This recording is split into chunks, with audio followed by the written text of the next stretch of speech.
It is with a heavy heart that I make this review. Now, is that because this game is so great that I don't want to play any other game ever? Or is it the opposite of that one? Only time will tell. It's the second one. It's the second one. Hi, everybody. Welcome to Room and Board. My name's Chris George, and today we are taking a look at Ankh, Gods of Egypt. Finally. And it's been a long time coming. I really should have had this review out ages ago, but I have been unable to make up my mind about this game for, well, pretty much since I got it. Well, that's not true. It gave an incredible first impression and a great second impression. And there is greatness in this game that might appeal to a lot of people. And yet there are still some major issues that I have tried so hard to get over, and I just can't quite seem to surpass. And it's not all about the merge mechanic, I promise. I've actually never experienced that because I've never been in the last two positions. Because I'm so good at games. So we'll get all into it, but in case you don't know, let me tell you a little bit about how it's played, just to give you the overview and the structure of the game. This is a game from probably my favorite designer of all time. It is the third iteration of the trilogy of the Blood Rage, Rising Sun, fantastical creatures set in a historical setting trilogy. And one that I've been excited for since it was announced as a trilogy. Probably equal to my excitement when I first heard that first song of Hamilton in that White House Poetry Slam YouTube video. Yeah, I was there first.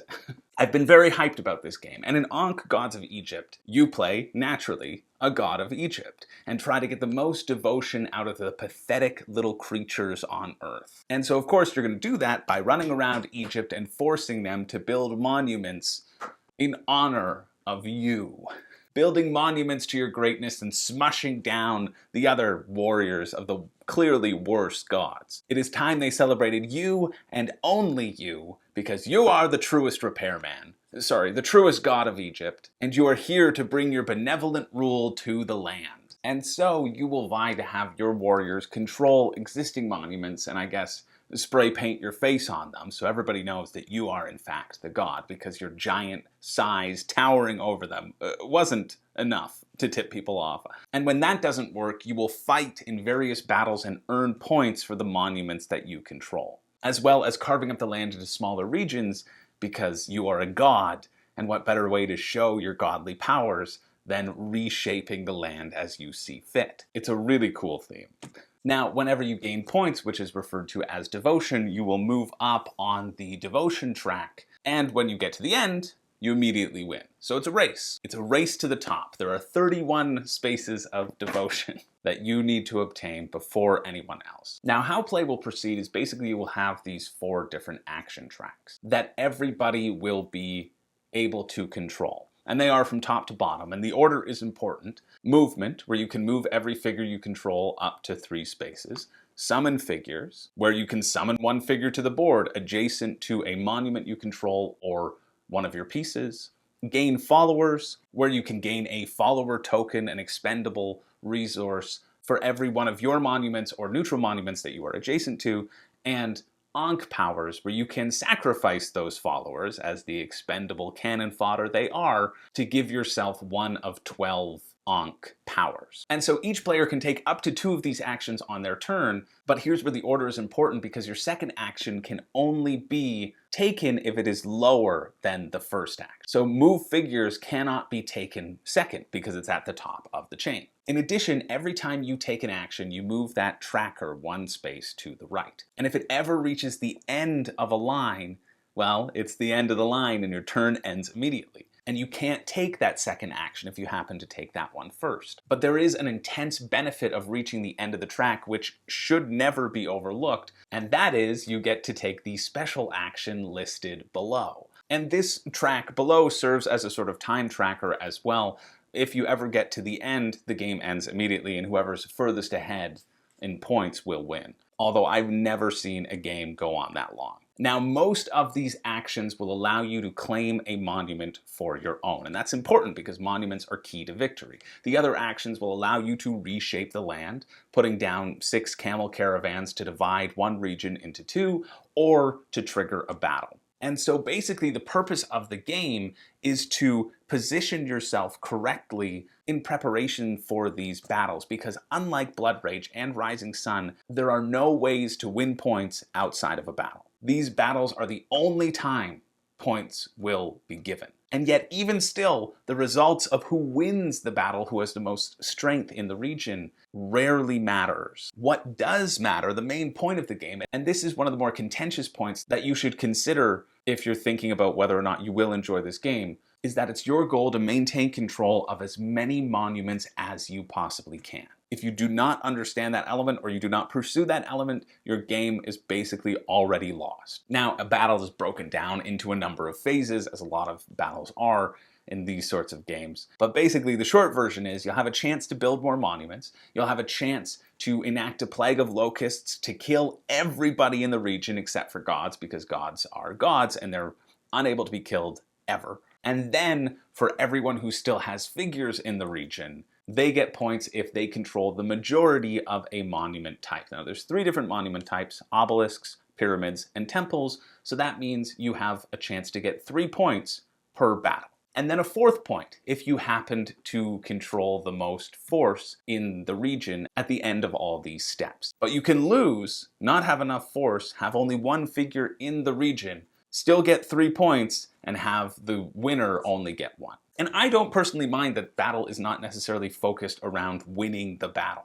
I like that there are many factors at play here, and that you don't mind losing a battle because you can scoop up points in other ways. But winning a battle is also important because you spend less time regrouping and being forced to summon more figures back onto the board, and you can maintain that presence, which will allow you to be in multiple battles in the following war phase. But the monuments are so important because they are going to be how you get the majority of your points. And in a game like this, where the focus is, well, focused so specifically on battles and the fact that points can only be earned in those battles, this is very punishing to new players if it is not explained properly that you want to focus on these monuments. This then makes this a game that already favors those who are more experienced. And this experience gap only continues when it comes to using your followers. In most games, your coins or your resources or your tokens or whatever functions as the main resource of the game is usually fairly important.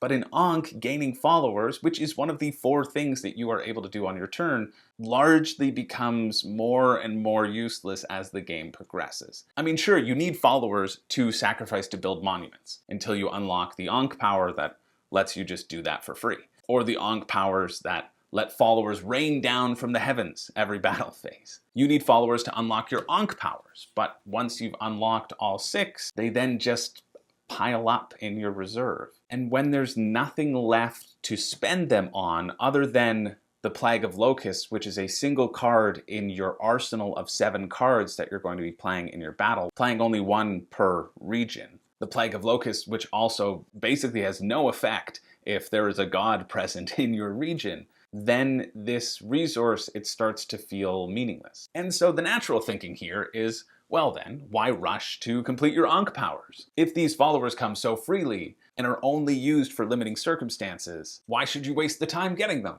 Well, it's just that the Ankh powers are so incredibly more valuable than just summoning a single figure on the board that it feels like you have to rush towards them. And to make matters worse, or better, the faster you complete them, the more of a chance you have of snagging a limited supply of guardian figures, which are extra monsters that you get to add to your pool, increasing the amount of figures that you can control on the map and the amount of maneuvering you can do later on in the game. So Ankh is a race. It is absolutely a race. Eric Lang designed this to be the quickest of the trilogy, and that speed is intentional, which also impacts, I believe, why there is player elimination baked into the design. Hopefully the speed at which the game finishes makes that potential player elimination more palatable. At least that's the theory. But if you don't race to get those incredibly powerful point-generating third-tier Ankh powers, you likely will falter out of the gate because there are so few ways to get points. And there are literally 0 ways to get points outside of the battle phase. Anytime you can scoop up a few extra points is very important. Remember, there's only 31 points that you need to grab.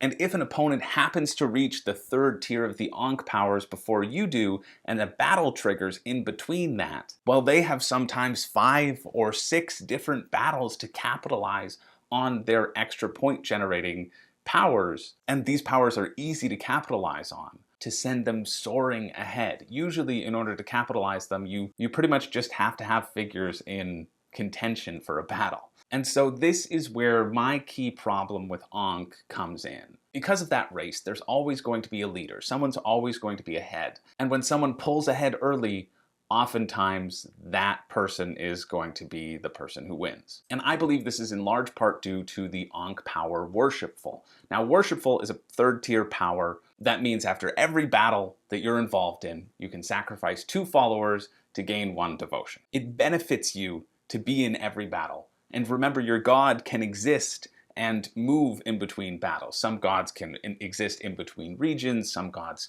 can teleport with their obelisks. And remember, at this point in the game, you've unlocked all of your Ankh powers. Your followers are basically useless, and yet you're still getting a steady stream of them. So this power acts as basically a ticking clock, a timer on the game that you have almost no way of touching or affecting unless you bait that player into spending all of their followers on a single Plague of Locusts event, which they won't do. And so with this power, the timer starts, which allows the leading player to continuously move forward while the other players struggle to keep up to that timer and try to claw their way ahead of it. Because with only 31 points to get, 1 point moving along slowly, the other players need to be getting 2 and 3 to claw their way up and back into contention. And the thing about Blood Rage and Rising Sun that Ankh unfortunately lacks, in my opinion, is not necessarily this catch-up mechanic. I don't necessarily want there to be a catch-up mechanic baked into this game, but there also aren't that many ways for players who are in the bottom to band together to deprive the leader of those points and those opportunities for growth. Because in Ankh, there aren't as many ways of direct interaction. And since there aren't ways to get points outside of the battle phase, nor ways to necessarily stop the leading player from choosing basically whatever actions they need to set themselves up, which at this point is just summoning figures and moving them strategically around the board, it's very hard to stop this snowball once it's begun. Now, it's not impossible, but it's just very difficult because there isn't enough variability in how the points are accrued. You're all progressing along this same path, it's just one person has progressed quicker. And that's fine, they're the better player. Sure, they deserve the win. But I've often encountered, I'd say in the majority of every game I've played, and keep in mind, I have played this at every player count, experienced every god and every expansion, although I haven't played every scenario yet. But the majority of games that I have played have just ended with a whimper. The end of the game is imminent. The leader is 2 to 3 spaces away from the win. The closest competitor is 6 to 7 spaces away from the win. And the battle phase is ended. And it doesn't make sense to even play the rest of the turns because you know when you get to that next battle phase, the leader is set up to just move along with their set timer and win. Because of the ticking clock, they are guaranteed the points they need to finish the game before anyone can catch up. And this sucks. It does. It's not fun as the leading player because there's no triumphant victory, and it's not fun for the players who are in behind because they feel like the game is pointless at that point. There's no chance for a final comeback. There's no chance to reveal the points you've been keeping secret. There's no chance to feel clever as someone falls into the trap you've laid. All that's left is to wade through the remaining turns, which have hardly any meaning because you know the ending is already determined. In something like Blood Rage or Rising Sun, which don't have this definitive end to the game, or at least definitive end when someone meets a certain amount of points, this race aspect, it at least feels like there's a chance. You might be 50 points behind, but there's still a chance to get further on the scoreboard. There's a chance to deny the leading player points. But so many of the ways to acquire points in this game feel unstoppable that it really deflates the energy around the table. Sometimes. And sometimes it doesn't. A close game of Ankh is one of the best feelings in the friggin' world. It's incredibly exciting. Every move feels important because you know if the person gets a little bit ahead of you, they're gone. You're neck and neck. You're managing to swap the order of battle resolutions so you can resolve the place where you have the most monuments first and get that last gasp of points. It feels incredible when that happens, and it feels incredible when it's so close. And the first few games I played of Ankh, I thought this was going to be a rip-roaring success for me and get so many plays, and then it just stopped replicating and I stopped experiencing that feeling. And I chased it to get it back. I wanted it back more than Ryan Gosling wanted Rachel McAdams in The Notebook. More than Rob Schneider wanted lamb and tuna fish. I wanted Ankh back. But the more I chased it, the further it left my grasp, and I fell further into the red as it sailed towards the blue devotion track, unable to attain that incredibly exciting and deep tactical experience that it can provide, but it just provides so infrequently. And then we have to talk about the merge. Now, one of the things that really attracted me to Ankh was this merge mechanic, that at a certain point, the people who were in last and second last, who presumably had no chance of catching up, would merge together to form a super god. They get to combine their two unique god powers and have a real chance of clawing their way back from the depths and into the lead and into the win. And I love this. I love this idea. Not to blow my own horn or to sound conceited, but oftentimes in games I will pull ahead. And so to have a built-in mechanic where teams would be forced to team up against me and win or lose together, personally, selfishly, I was really looking forward to this mechanic. And in the initial stages of playtesting and development, it was pitched that once the two gods combined, they would each still get 2 turns. So basically, to offset them being in last, because the fourth place or the second last person always would go down to the spot on the devotion track where the last person was. So to offset that, they would get basically double the turns. Naturally, being pulled back down and losing some things, they should be given extra things to make it fair. But somewhere in the playtesting, that was obviously determined to be too much of an advantage, and the amount of turns that everybody got on their turn was scaled back to 1 action. So the benefit basically boils down to being able to do 2 separate actions across 2 people. Say if we were in a 4-player game and you and I merged and the 2 people beside us were still playing, I would take 1 action, Bob would take 2 actions, you would take 1 action, which could be the same action that I took. There's another benefit there that's always pitched. Hey, the benefit isn't as significant, in my opinion, as it's pitched as, but it is a slight advantage, and then the next person would get 2 actions and we continue around and around. And for the 2 people who were already in last place, basically now playing half a game doesn't feel good. And to top it off, the worst part about the merge is that the lower player, the person who is in last, who basically drags the second last person down to their level, is then forced to lose all of their pieces. All of their own pieces and warriors are taken off the board. All of their monuments are taken off the board. Everything they have built over the course of the game gets absorbed by the other player, but not even absorbed in a way that allows you to work as a team. You just become a parasite of the other player. Their position stays the same on the board, their Ankh powers stay the same, and you just get a carbon copy of that on your board to represent you being on their team. All of your own ownership is completely gone, in addition to the merge mechanic now not feeling that powerful.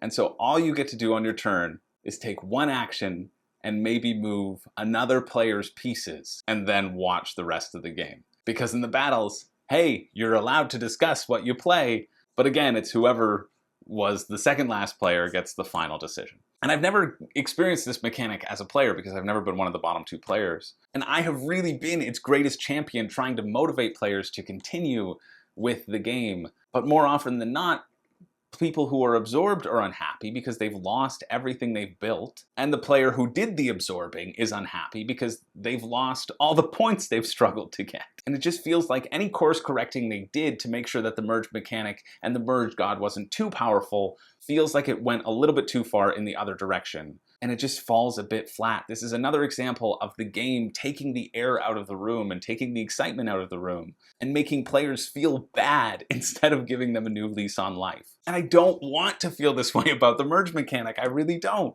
But it's just so underwhelming, and it really feels like the addition of an additional god power doesn't feel like it's enough to offset the bad feeling that happens in the room. There's not even a discussion as to which Ankh players you get to keep between the two gods. No, you just take whatever second last place had.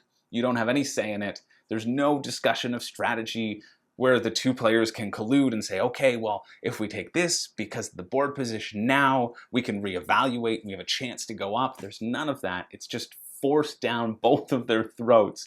And I understand why people don't like it. And I was so adamant against all the reviewers or people out there who said, the merge mechanic's bad, just don't play with the merge mechanic. And there is a way not to play with the merge mechanic, and I probably recommend it for the most part, even though I think it is incredibly important to the game to have, at least in the higher player counts, in a 5-player game, the board gets incredibly cramped. And so to have a moment where the players merge and some monuments get taken off the board and space opens up, I think this is incredibly important. It still doesn't feel great when all the work you've put into the game just gets washed away from history and you're just resigned to moving another player's pieces until the game's over. But maybe that fits the theme of Ankh. It is a brutal game of domination where the strong get stronger and the weak fade into obscurity. Most of the design choices, I feel, are counterintuitive to newer players. This is the sort of game that only the stubborn should play. Because I know that I'm still able to have fun with it even when I see my mistakes early on in the game and realize that that mistake likely has cost me the remainder of the game and there won't be any clawing back. I still like the struggle. I still like attempting that. I like seeing if I can surmount against the insurmountable because I made a bad choice or a bad couple of choices in the initial stages of the game. But for most people, those who aren't that stubborn, it's disheartening, it takes the air out of the room, and it's not a fun time. And a game should be able to be fun even when you're losing. It should provide those moments, those little victories for you to be able to feel clever, to revel in those small victories. And it has that, but more often than not, that is overshadowed by seeing that the tides have turned in an irreversible way. And those small victories end up feeling meaningless. So with all of that, the bottom line is this. Ankh shows glimpses of greatness, and when the games are close, it is an incredibly interesting and satisfying tactical experience. Those of you who enjoy tactical games that reward pre-planning and aggressive expansion will probably like this game, but it still suffers too heavily from a runaway leader syndrome with no significant catch-up mechanic and a more often than not anticlimactic ending that unfortunately falls flat more often than it soars. And even with that, there are still so many things in Ankh that are interesting and fun, and I haven't spent the time talking about them because they aren't consistently fun. And so I can't in good conscience recommend people spend $100 or $120 on a game that is so inconsistent. So where I'm at with this, and I can't believe I'm saying this, but I intend to sell my copy. It's gone after this review or the next Games Leaving the Collection video, because some games are too expensive to settle for them being mediocre or inconsistent. And honestly, I breathed a sigh of relief when this stopped dominating my game nights, because I had finally decided how I felt about it. I finally played enough games for it to confirm my fears. And it got too many chances and dominated too much time that I could have spent enjoying something else. But I love the rest of this trilogy so much that I wanted this to make it. I wanted to be wrong. But it just, that's where it's landed for me. And I can't justify keeping it because I spent over $300 for this because I got everything. And I'm cheap. I don't spend that much on games hardly ever. But that was after the conversion and after the shipping costs and after the all-in. And this even convinced me to take the plunge on getting a playmat and see what the deal with playmats was all about. I spent hours and nights designing an insert for this to make it easier to get to the table because I knew that this was going to be the perfect game for me me and never leaving my collection. And after all of that, I think it is still important to admit when a game is wrong for you and your group and it won't see the playtime. And there's no point in hanging on to it when I know I can sell it for probably more than I paid for it because it's Eric Lang and it's Come On, and I have the Kickstarter version. I won't, I'm gonna sell it at cost because I don't know, I don't like making money off of other gamers' excitement. Unlike that guy who purchased those Rune Wars miniatures off me for 30 bucks and then tried to resell them in the same Facebook group for 170. But for me, there's no point in wasting the time trying to capture those incredible games because they were incredible. We were like, oh, this is a 10 out of 10, this is so fun, we're gonna play this all the time. But if you only get that 1 out of 5 times, or 1 out of every 7, it's just better to move on. Anyway, that's it for this review of Ankh. I've talked your ears off. If you are interested in the expansion content and the Kickstarter content and how that impacts the gameplay, let me know. I'll likely make another video on the expansions and all the differences and what I think is the most important, or what I think you should get first if you do like the game. Because hey, just because I didn't like it doesn't mean you don't. And I want to be able to provide that resource for you as well. But I've gone on long enough. In homage to Ankh, I think I should quit while I'm ahead and end it here. Thank you so much for watching. My name's Chris George, and I don't have a catchphrase. But I do have a nice big spot on my shelf that I'm going to fill with something better. Unfortunately, it isn't this box of Egyptian god cards, but it'll probably be Massive Darkness 2. It's Massive Darkness 2. Anyway, thanks again. See you in the next video.